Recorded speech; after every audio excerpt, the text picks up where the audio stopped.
Hello my friends and welcome. Let's start this video from the front lines updates. Let's go straight to Pokrovsk Dobropilya direction, where Ukrainian army was partially successful in pushing Russian forces more towards Shakhova. So it was yesterday, it is today. As you see, there was some sort of the movement of this front line, but it's just the update of the map. The clarification of the front lines here, Russians didn't move. It's just the update. But here Ukraine tries to push this encircled part of the Russian forces, few of them. They're trapped here for already very long time. They'll have to surrender or be flatlined. So from all of the front lines, I would say that the good news for the last several months that Ukraine managed to cancel this Russian attack that possessed a really huge threat for Ukraine, for entire Donbass. But if we go to the south here, well, the situation is not good for Mirnograd, first of all, and all of those villages in the south. We have this update yesterday and today. As you see, Russia moves from different of the areas, and this bottleneck, well, it is shrinking every day. Let's check the ruler. So the distance is 2.4 kilometers, basically nothing. Well, still Russians are not presented here with their main forces, just sabotage groups, but they operate during the night time at the bad weather.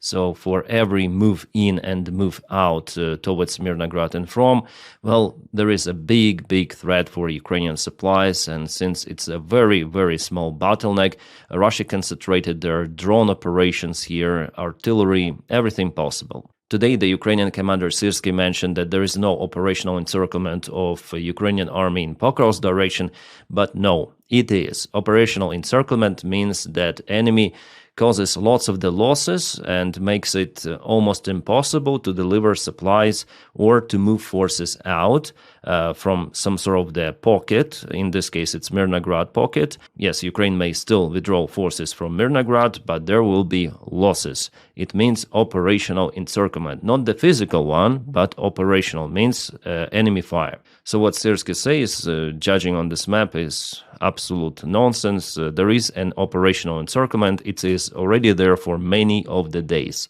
And the main idea of Syrskyi, and he mentioned it himself, is to counterattack over here towards Krasnodar to cut Russian forces northern group, but Russia has more reinforcements than Ukraine operating in Suvorovo and Sukhetske villages. It means that this counteroffensive action has low chances to be successful, and in this case Russia has a higher chance to advance from Pokrovsk itself, to cut this pocket completely, turning operational encirclement into a physical encirclement, and that could be a catastrophe for Ukraine, especially in this direction.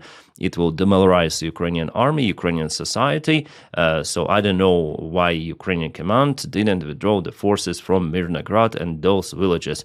In Pokrovsk, the situation is easier because you can see there is the vast area. So for Ukrainian forces, it's impossible to be encircled in Pokrovsk, as you see, with all of those supply connections, of course, but Mirnograd, hundreds of Ukrainian troops could be encircled. And Russia also tries to move from Kotline. There was the movement of the Russian army. They want to expand to this village, Hrishine, and to this lake. Well, luckily there is a war obstacle, some sort of the river with lakes. For Russia it will be hard to cross it with small sabotage groups. Also, weather plays a great role nowadays. At the morning time especially, there is a thick fog, so enemy may operate, but Ukraine also may send some of the supplies to operationally encircled group in Mirnograd and Mirnograd pocket. Oh, sorry guys, actually it was the advancement of the Russian forces towards Vladimirivka. I checked out the Michael 73 source. Definitely there is update that the Russians try to move here towards Vladimirivka, because from the deep state I didn't have this information in a text form of this Russian advancement. Well, here Ukraine is successful, just a little, and also there is a Ukrainian counterattack attempt towards Nikonorivka that faces the Russian attack. And here we go with the Michael 73 map update. Definitely Russians moved here. So this crossroad, Ukraine is unable to use. And this crossroad, I think, as well. So there is no specific road that Ukraine could use to, well, maybe this small part and the field road. So only one road is still not in a gray zone. But actually no map may give you the information what is actually happening on the front lines. The front lines are boiling. Russians are spotted in Rivne also. Russians could be here, there. The development of events is happening not in terms of days, but in terms of hours. And you see that Russia is also using aviation gliding bombs. It's their idea actually to cut Ukrainian army in the southern sector of Mirnograd and also northern sector. In the northern sector, the Mirnograd itself, they might trap here, cutting this small bottleneck.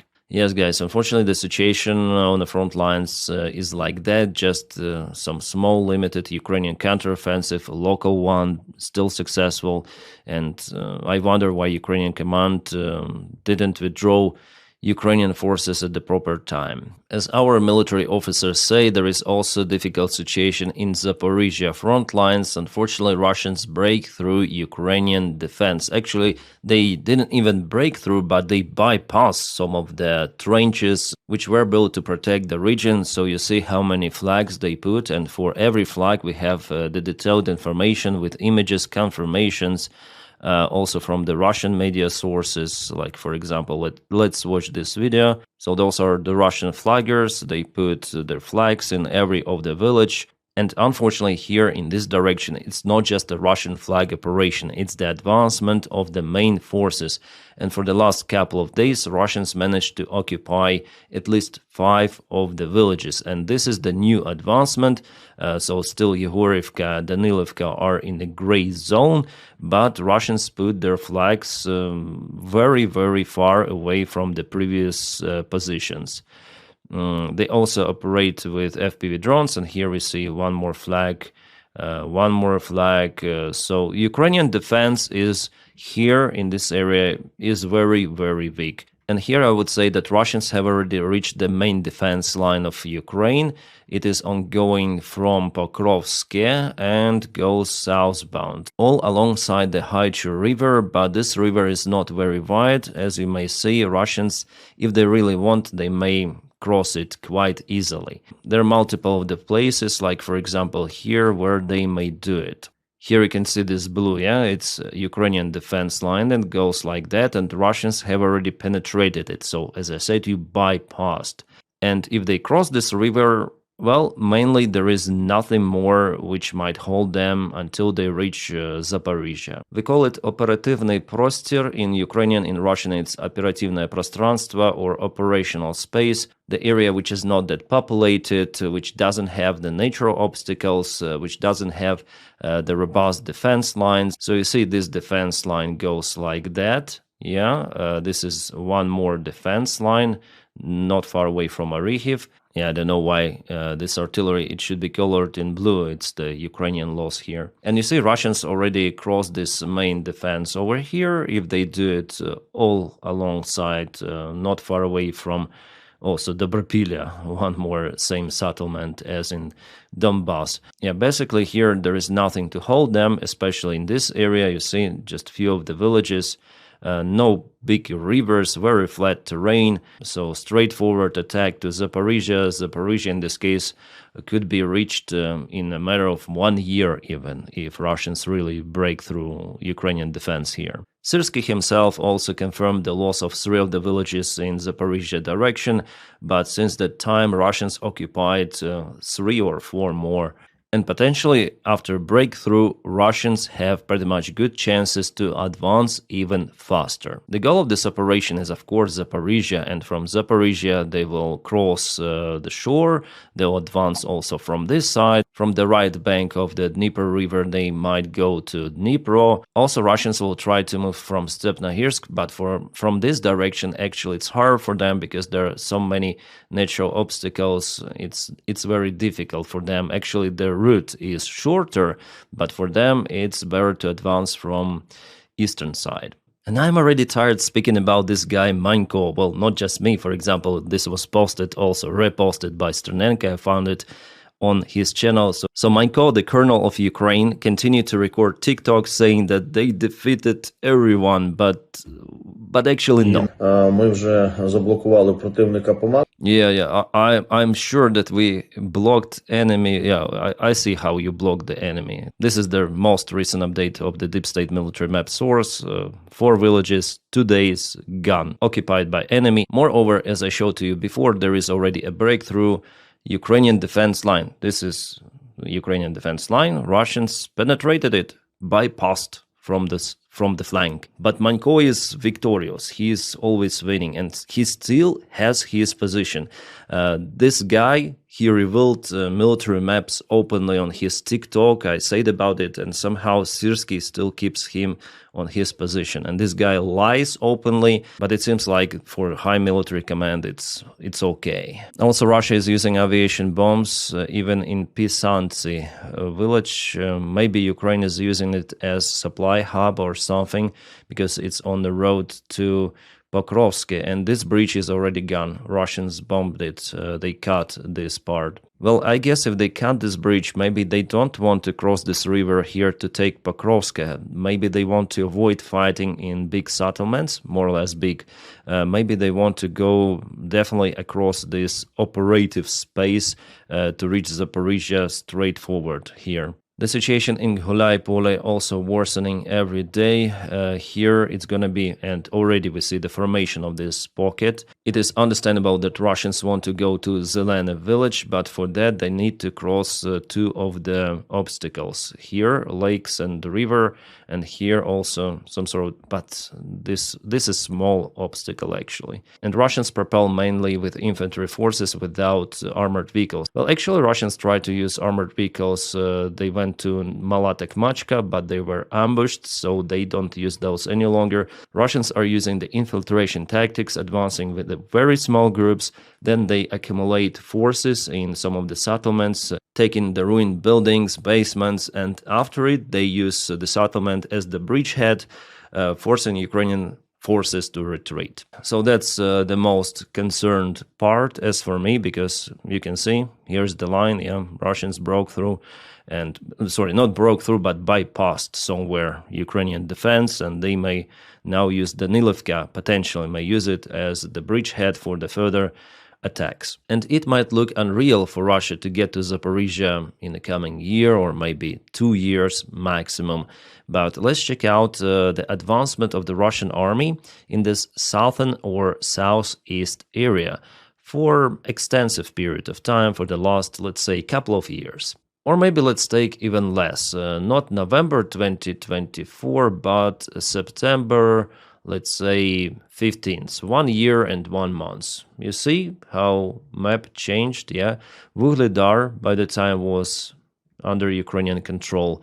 There were significant defense lines. Vuhledar was holding for a very, very long time, just because the tactics was different, and the Russians attacked with those big, huge convoys, which were cancelled by Ukrainian drones. Now it is also happening, but just occasionally. The tactics for Russia is mainly different, and they may bypass Ukrainian defense, as I already told you. But nevertheless, here it was very hard for them, because this defense was serious. The Vuhledar was very close to the DPR, so-called Republic, and Ukraine for a very, very long time was building defense lines over here. So Vuhledar was under control, and just look how far it was from the current front lines. Yeah, you see this movement happened for 1 year and 1 month. And we may take the ruler, let's say Vuhledar, and where Russia was spotted today. Actually, they were spotted closer, 73 kilometers. It's quite a lot. Yeah. Now let's check out the distance to Zaporizhia. So from the current Russian positions to the outskirts of Zaporizhia, 81. 81 is very close to the Russian movement that happened for 1 year and 1 month.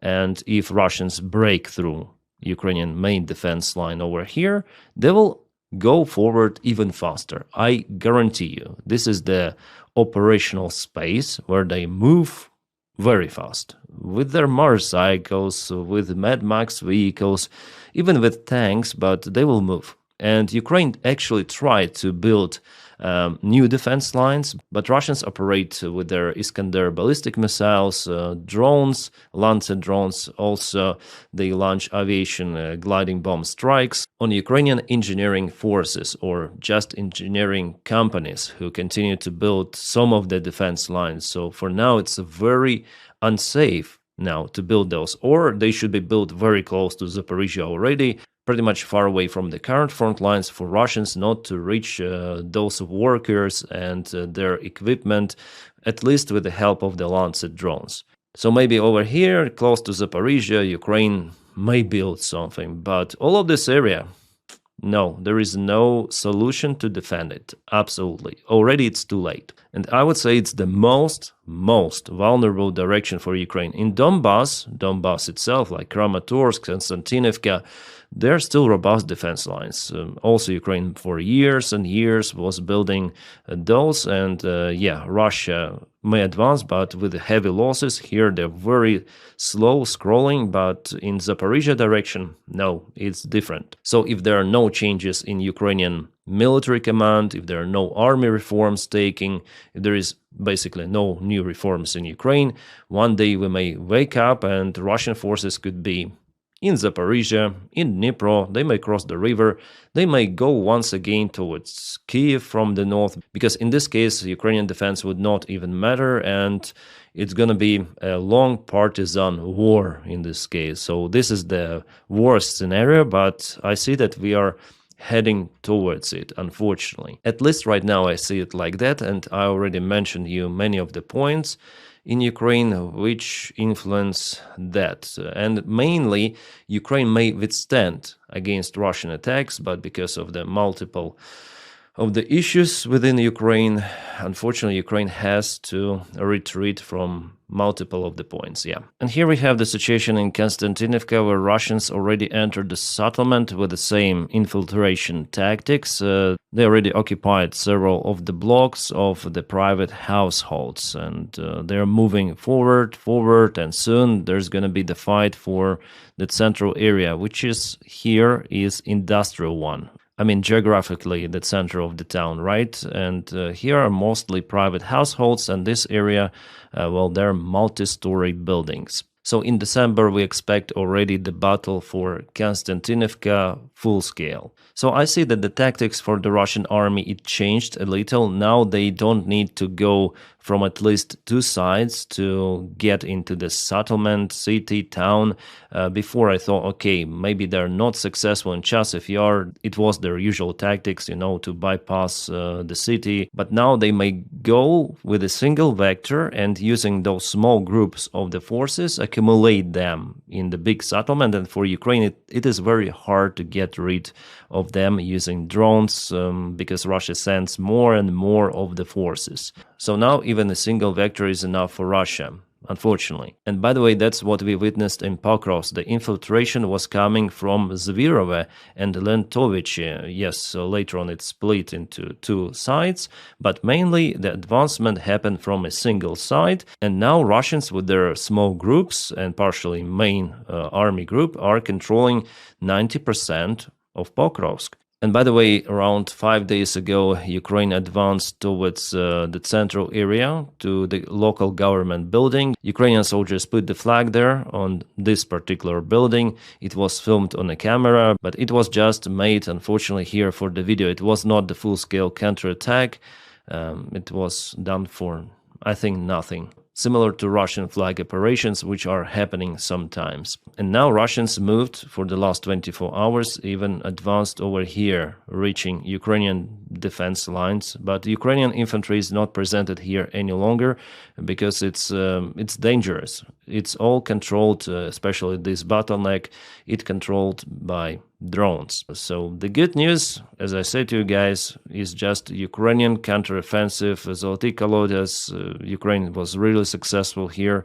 The rest of the front lines, it's very hard. Well, also maybe the Sumy region of Ukraine. There were multiple of the Ukrainian counterattack missions. And just yesterday I obtained the information that Russians tried to use the tube once again to sneaky advance their forces behind Ukrainian positions. Well, this operation partially failed for Russians. Why partially? Because around half of their forces were destroyed by drones. The rest half of the Russian infantry is hiding in the local tree lines, and Ukraine, by the time I'm recording this video, is working to find them and to flatline. But it's already understandable that this attack of the Russian army towards Sumy, at least for now, it failed. And guys, I already finished filming video, then I obtained the breaking news.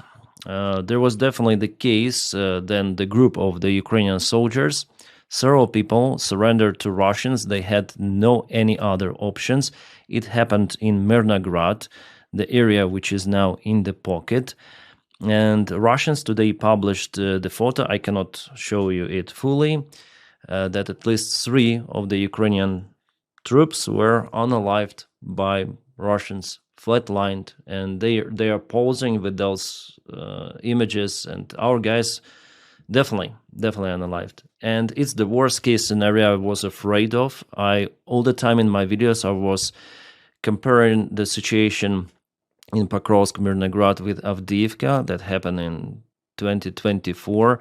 And then the group of the Ukrainian soldiers, substantial group, was encircled by Russians.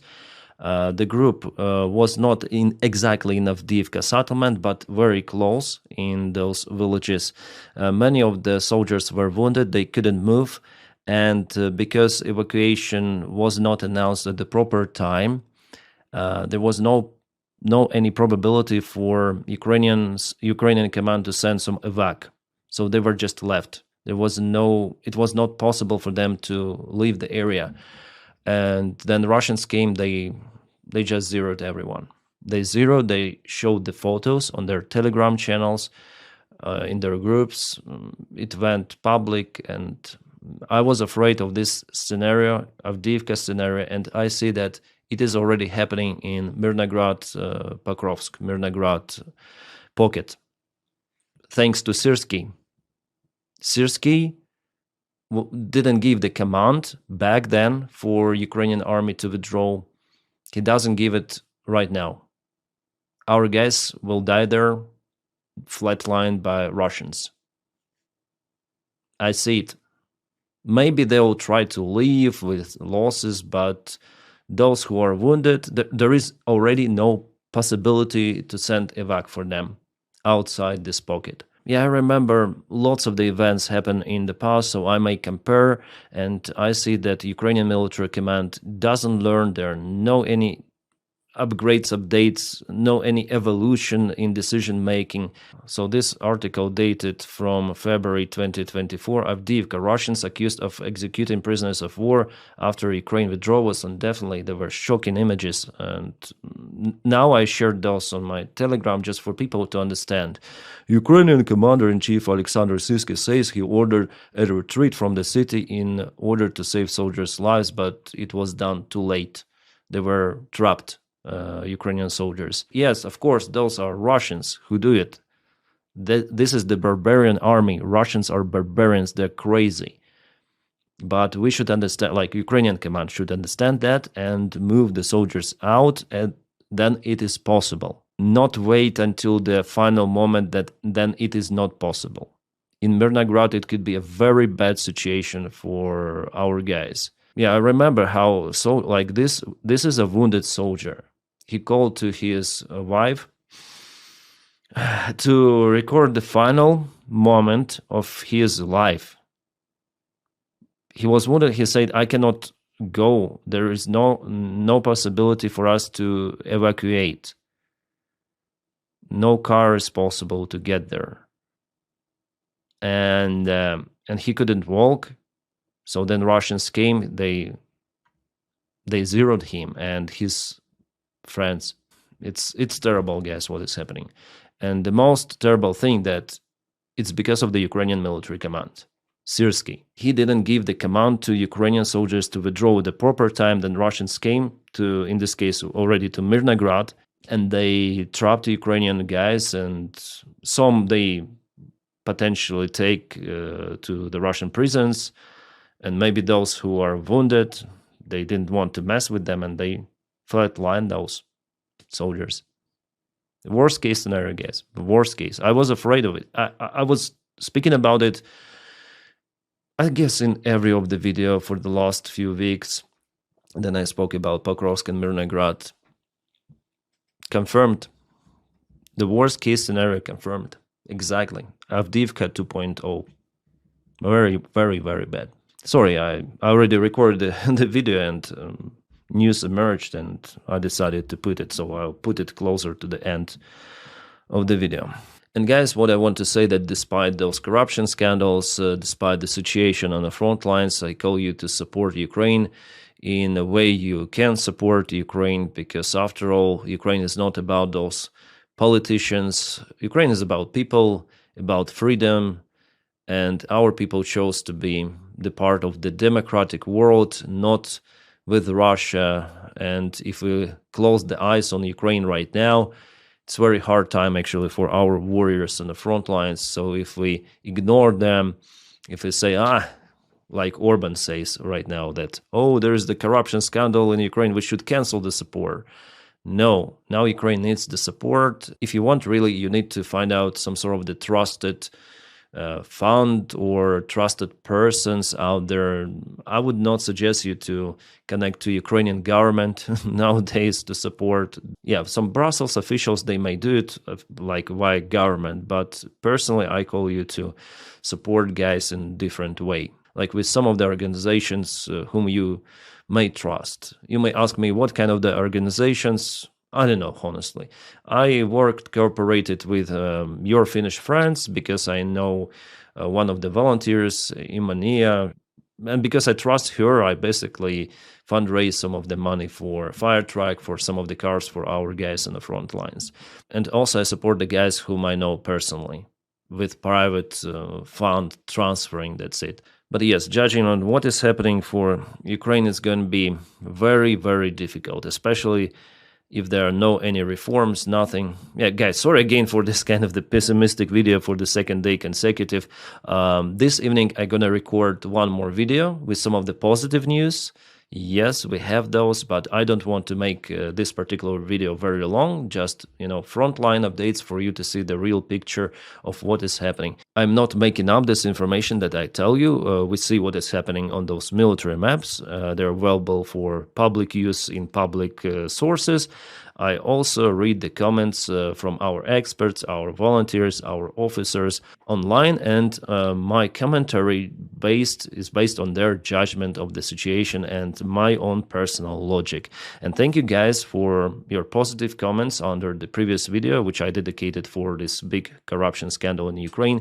It's not over. I'm gonna take some break filming about that one, unless there are some of them outstanding news relative to the case. I want to wait more for NABU to release more of the evidence, more of the data, and maybe in 1 month or something, I'm gonna film one more big video with many more details. I guess that video will be 1 hour or something long if we put everything together. Well, my friends, thank you for your kind support, especially on Patreon and membership. The link for my Patreon is in the video description below. As for membership, you may just press join somewhere here. There is the button. Obviously, if you want and can support me, if you are unable to do it, just press your like to this video and subscribe for the channel. That's how you boost this video in YouTube algorithms. Thank you so much for it as well. I wish you all a peaceful sky wherever you are, and have a great time.